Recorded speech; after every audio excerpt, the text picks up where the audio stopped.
హైదరాబాద్ లో largest CREDAI non stop property show ఈ నెల 2, 3, 4 తేదీల్లో హైటెక్ సిటీ హైటెక్స్ లో.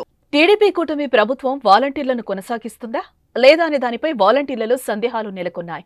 చంద్రబాబు ప్రభుత్వం మాత్రం వాలంటీర్లను కొనసాగిస్తామని చెప్తూనే ఉంది. కానీ పూర్తి క్లారిటీ అయితే ఇంకా ఇవ్వలేదు. ఇలాంటి తరుణంలో వాలంటీర్లకు మరో షాక్ ఇచ్చింది. రాష్ట్ర వ్యాప్తంగా ఉండే గ్రామ వార్డు సచివాలయాల సిబ్బంది వాలంటీర్ల గత ప్రభుత్వ హయాంలో వివిధ సంక్షేమ పథకాలు ప్రజలకు చేరవేసే ఉద్దేశంతో ఆయా క్లస్టర్ సభ్యులతో క్రియేట్ చేసిన వాలంటీర్ వాట్సాప్, టెలిగ్రామ్ గ్రూపులను తక్షణమే డిలీట్ చేయాలని ప్రభుత్వం ఆదేశించింది.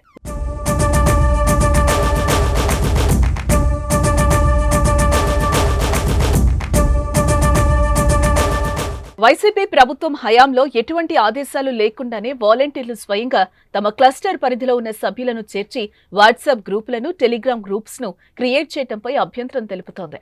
ఈ గ్రూప్స్ ద్వారా ప్రస్తుతం ప్రభుత్వానికి వ్యతిరేకంగా ప్రచారం చేస్తున్నారనే ఆరోపణలతో అలర్ట్ అయింది.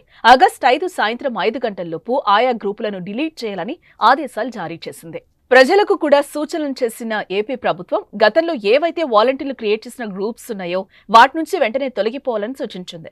సచివాలయం సిబ్బంది ప్రజలకు అవగాహన కల్పించాలని, స్వతహాగా ఆయా గ్రూప్స్ నుండి ఎగ్జిట్ అయ్యేలా చూడాలని జీఎస్డబ్ల్యూఎస్ ఆదేశాలు జారీ చేసింది.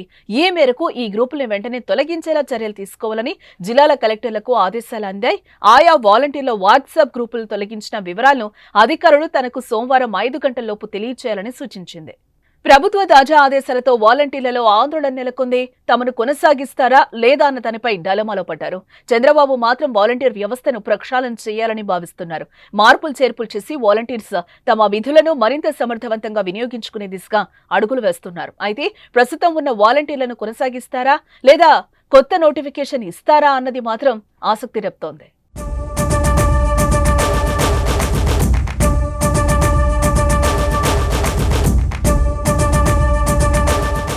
సుమన్ టీవీలో మీ పర్సనల్ అండ్ బిజినెస్ ప్రమోషన్స్ కోసం కింది నెంబర్కి కాంటాక్ట్ చేయండి.